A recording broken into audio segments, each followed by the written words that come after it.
Inalmahan ng ilang House prosecutors ang sinabi ni Senate President Cheese Escudero na pwedeng madismiss ang impeachment case laban kay Vice President Sara Duterte sa pamamagitan lang ng isang mosyon na papaboran ng simple majority o 13 senador. Sa panayam naman ng Russian media, sinabi ng vice na naniniwala siyang may kinalaman ng impeachment case sa 2028 presidential elections. Narito ang aking unang balita. Ang kinakaharap na impeachment case at pagkakaresto ng amang si dating Pangulong Rodrigo Duterte may kinalaman daw sa eleksyon 2028 ay kay Vice President Sara Duterte sa panayam sa kanya ng Russian state-owned media na Russia Today na ibinahagi ng kanyang tanggapan. Siya raw ang tinarget dahil siya ang frontrunner sa 2028 presidential elections. Sabi pa ng bise, walang intensyon si Pangulong Bongbong Marcos sa bumaba sa pwesto. Gusto raw ng Pangulo na panatilihin ang sarili o kanyang pamilya sa kapangyarihan.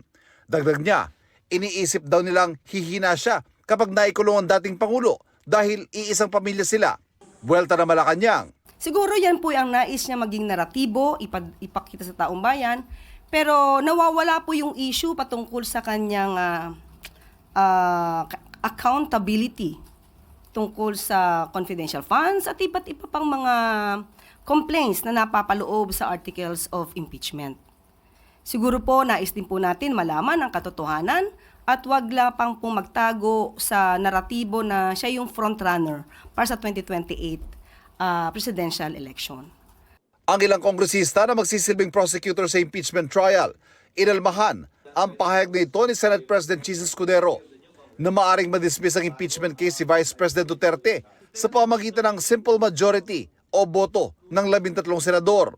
Kung may simple majority ka to dismiss, for example, then imposible ka na maka 2/3. Hindi ba? Correct. It's simple math. Tila may sariling bersyon daw ng konstitusyon si Escudero ayon kay ML Party List Representative-elect Laila de Lima. It's clear enough na once transmitted na yung articles of the impeachment to the Senate, yung start na ng proceedings. And what are they doing now? Hindi na natin naiintindihan. Has been showing that a kind of posturing as if the 1987 Constitution is not there, as if the 1987 Constitution is not clear enough. Ayaw raw ni de Lima na hulaan kung anong motibo ng Escudero, pero marami na raw agam-agam. Hindi maiiwasan yung mga agam-agam na this is part of a plan. I don't know if this is coordinated.